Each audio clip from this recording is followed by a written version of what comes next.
Chapter 1, A Gift Among the Hills. In the quiet town of Shamata, in the green hills of Nyandarua County, a girl named Wanja was born. Her family lived simply.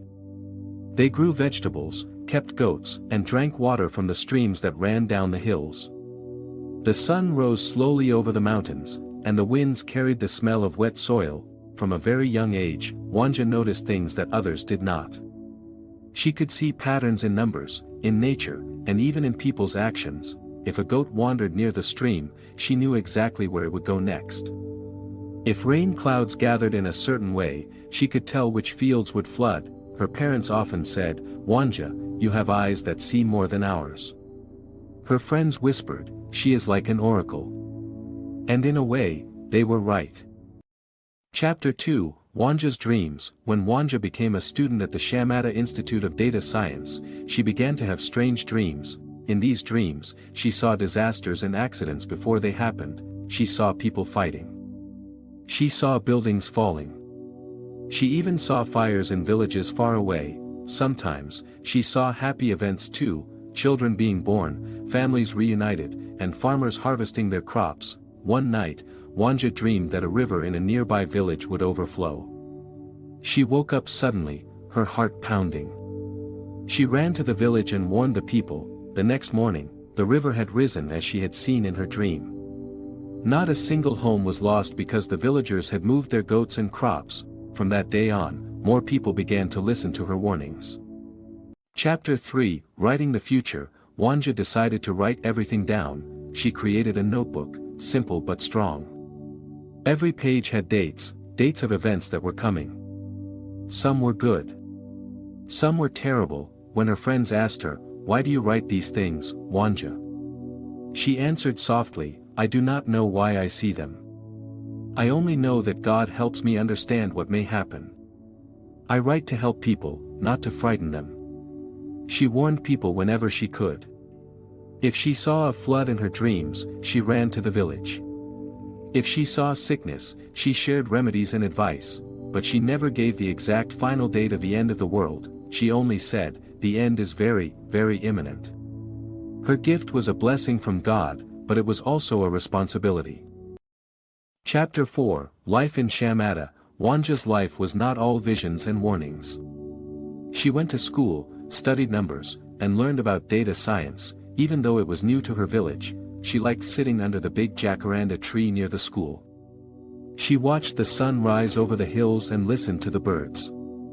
She sometimes imagined the world far away, cities of metal, people moving on roads that floated in the air. Her friends would laugh at her, "Wanja, you are always thinking of the future." But she only smiled. She knew that patterns existed everywhere, and noticing them was her gift. Chapter 5, The Time Capsule. As Wanja grew older, she prepared a special notebook. She buried it in a time capsule near the school. She chose the spot carefully, away from prying eyes, near the old jacaranda tree. No one was allowed to see the last page.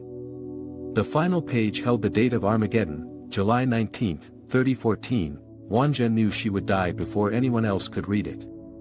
She lived faithfully until she was 70 years old, leaving warnings for future generations. Even in death, her notebook would remain a guide. Chapter 6, The Lessons of Patterns. Wanja taught the people around her. Even without speaking much, she showed that rivers, rains, and seasons followed patterns. She taught that numbers could predict outcomes. She showed that human behavior often repeated itself in cycles. People began to notice. Those who paid attention could prepare for the future. Those who ignored patterns often suffered. Her life proved that seeing patterns is a gift. But it takes wisdom and faith to use them well. Chapter 7, The Woman Who Would Not Be Silenced. Wanja was 36 years old. The notebook was buried. It lay deep in the ground, sealed in a time capsule. No one had seen the final page. No one knew the date of the events she had written. Only Wanja carried that knowledge in her mind. It was heavy. She walked through Shamata every day. People smiled, argued, and children played. The village looked the same. But Wanja saw what they could not. She saw dangers coming. She indeed saw the patterns in history and human behavior. She did not stop warning people. She spoke to neighbors, to strangers. Her words were simple: the end is very, very imminent. Change your ways. Do not trust human power. Some laughed, some cursed, some warned her to stay quiet. She said nothing. The royal hall was her refuge. It was simple and quiet, no politics, no statues, no praise of wealth. There, people learned about God's kingdom, justice, and love. Wanja found peace there and strength to continue warning others. Her dreams continued. She saw smoke in the sky, failing armies, and AI soldiers moving perfectly. She saw angels above them and false religion crumble. The faithful were spared, especially those who stayed humble and worshipped sincerely. Wanja knew the final date of Armageddon. She did not speak it aloud, she only said, "The end is very, very imminent." She carried the secret quietly. The notebook slept beneath the soil. The world continued, slowly moving toward the time already written. Chapter 8. The years of steadfast warning. Wanja grew older. Her hair turned silver. Her hands shook slightly. Her steps were slower, but her voice remained firm. She still walked through Shamata every day. Some people ignored her. Some laughed. Some cursed. She said nothing to them. She only spoke the truth. "The end is very, very imminent," she said. "Change your ways. Do not trust human governments." The royal hall remained her refuge. She prayed there. She sang there. She found comfort among the faithful. She knew that those who worshiped sincerely would be spared when the time came. Her dreams continued, though less often. She saw smoke in the sky. She saw armies failing. She saw machines moving perfectly. She saw God's angels guiding the faithful. She saw false religion crumble. Even though the notebook was buried, Wanja remembered every date and every warning. She carried it all in her mind. She did not reveal the final date. She only spoke with urgency, warning everyone who would listen. Sometimes she looked at the hills of Nyandarua. They were calm and green. She imagined a world under God's kingdom. Peace, justice, and abundance for all. Wanja smiled quietly. She had done her part. She had written the notebook. She had buried it. She had warned the world. The rest was not hers to control. Her duty was to remain faithful, and she did. Chapter 9. The end of Part 1. Wanja was 70 years old. Her hair was silver. Her hands shook more. Her steps were slow, but her voice was still strong. She continued to walk through Shamata, speaking to anyone who would listen. Some ignored her. Some laughed. Some cursed. She said nothing. She only spoke the truth. "The end is very, very imminent," she said. "Change your ways. Do not trust human governments."